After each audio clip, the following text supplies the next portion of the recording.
لاہور میں ساندہ کے رہائشی صحافی زین ملک چھت سے گر کر جاں بحق ہو گئے۔ زین ملک کو زخمی حالت میں میاں منشی اسپتال منتقل کیا گیا۔ کیا بسنت کی خوشیاں کسی کی زندگی سے زیادہ قیمتی ہیں؟ ایک نوجوان صحافی جس کی آنکھوں میں بڑے خواب تھے، پتنگ کی ڈور تھامے موت کی گہرائیوں میں کیسے گر گیا؟ لاہور کا جشن ماتم میں کیسے بدل گیا؟ لاہور میں 18 سال بعد بسنت کی پابندی ختم ہوئی تو ہر طرف خوشی کی لہر تھی، لیکن اتوار کے روز ایک انتہائی دل دہلا دینے والا واقعہ پیش آ گیا۔ GNN کے نوجوان سپورٹ رپورٹر زین ملک چوتھی منزل سے نیچے گر گئے۔ وہ گلشن راوی میں بسنت کے آخری دن بھرپور جوش و خروش سے پتنگ اڑا رہے تھے۔ ہاسپٹل پہنچنے کے بعد زخموں کی تاب نہ لاتے ہوئے زین ملک خالق حقیقی سے جا ملے۔ پتنگ بازی کے دوران انسان اکثر یہ بھول جاتا ہے کہ وہ چھت کے کنارے پر کھڑا ہے۔ زین ملک کا یہ حادثہ اسی بلائنڈ چیس یا اندھے جنون کا نتیجہ ہے۔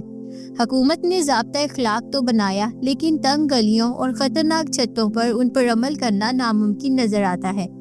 ایک طرف برسوں بعد ملنے والی آزادی کی خوشی تھی اور دوسری طرف زندگی کی حفاظت کی ذمہ داری، جہاں جوش ہوش پر غالب آ گیا۔ کیا اس حادثے کے بعد لاہور میں بسنت پر دوبارہ مستقل پابندی لگ جائے گی؟ یہ سب سے بڑا خطرہ ہے۔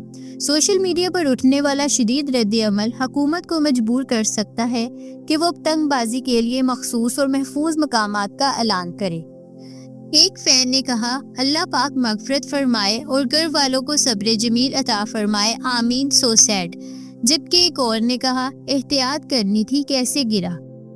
ایک اور فین نے کہا، بے موت مر گیا، کیا بات ہے، استغفر اللہ۔ ایک دوسرے فین کا کہنا تھا، اگر یہی پیسے لگا کر عمرہ کرنے آ جاتا اور یہاں موت آ جاتی تو کیا بات تھی۔ ایک اور فین نے کہا، حکومت نے پتنگ اڑانے کی اجازت دی ہے تو دماغ اپنا استعمال کرے، خواہ مخواہ خود کو خطرے میں نہ ڈالے۔ چپے چپے پر لاہوری گڈا لوٹنے کے چکروں میں کتے کی طرح دوڑ دوڑ کر وبال جان بنے پھرتے تھے۔ اکثر حادثات سے بال بال بچے یا ایکسیڈنٹ کروا کے نکل گئے۔ ایک اور فین نے کہا، بھائی یہ تو اپنی غلطی ہے، جس کو دیکھو اندھوں کی طرح مست ہے، نظر زمین پر ہونی چاہیے۔ ایک اور فین کا کہنا تھا، سن کر بہت افسوس ہوا، رب العالمین مغفرت فرمائے، لاحقین کو صبر و جمیل عطا فرمائے۔ کیا ضرورت ہے فضول کام کرنے کی، جبکہ سب بخوبی جانتے ہیں اس بسنت والے واہیات تہوار سے بہت سے لوگوں کی اموات ہوئی۔ ایک اور نے کہا، مجھے تو ایسے لوگوں کے مرنے پر کوئی دکھ نہیں، کیونکہ وہ لوگ جانور سے بھی بدتر ہیں جو اپنے ملک میں جنازے اٹھ رہے ہوں اور وہ پتنگیں اڑا رہے ہوں۔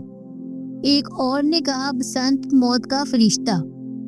ایک اور فین نے کہا، یہ تو ثابت ہوا اس ملک کی عوام ہی غدار ہے، کم از کم بسنت کا بائیکاٹ ہی کر دیتی تو یہ قیمتی جانیں تو ضائع نہ ہوتی، اللہ اس نوجوان کی مغفرت فرمائے۔ ایک اور فین نے کہا، سو سیڈ، تو بھائی نہ اڑاتے پتنگ، گھر میں بیٹھتے، اللہ پاک کروٹ کروٹ جنت نصیب کرے، آمین۔ ایک فین نے کہا، یہ بسنت شروع ہونے سے پہلے ہم نے کہا تھا، انسانی جان سے بڑھ کر کسی چیز کی اہمیت نہیں ہوتی۔ 6 لوگوں کی اب تک ڈیتھ ہو چکی ہے، کوئی ذمہ داری لے گا ان کی بیوی بچوں کی؟ ایک فین کا کہنا تھا، برے کام کا برا انجام۔ ایک فین کا کہنا تھا، FIR اس کی گھر والوں پر کر دو۔